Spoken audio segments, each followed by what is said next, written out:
मोहनराज पाठक यहाँ यो महिलाहरूले यो सब निकाली अवस्थामा छ।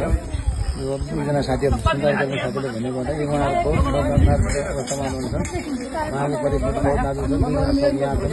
अरू सब मान्छे बिरामी मान्छेहरूलाई माथि लगेको छ। के अरे दुर्घटना भएका मानिसहरूलाई सम्पूर्ण साथीभाइहरू यसरी लागेर यो अवस्थामा छ। म यहीँको हामी यहाँ गुरुजी पनि हुनुहुन्छ। म स्थानीय मान्छे यहाँ उकाबाट अहिले हो घर। हामी अहिलेबाट सुनेर यसो किसिमको गाडीको अवस्था तल छ। 200 मिटर यो 200 मिटर माथिबाट यो ठाउँको नाउँ के भन्छ गुरुजी? भड्डाबाट माथि खसेको अवस्था हो गाडी।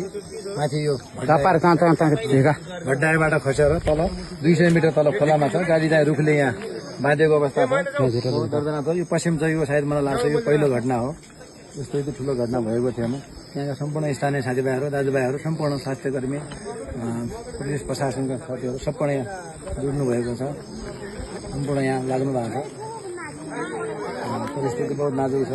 अब यो मृतक हुने सब पहिचान हुन बाँकी छ। अन्य मान्छे साथीभाइहरूलाई घटनास्थलमा दुर्घटना परेकोहरूलाई हस्पिटल ल्याउने कार्य जारी भएको छ। हवस्, धन्यवाद।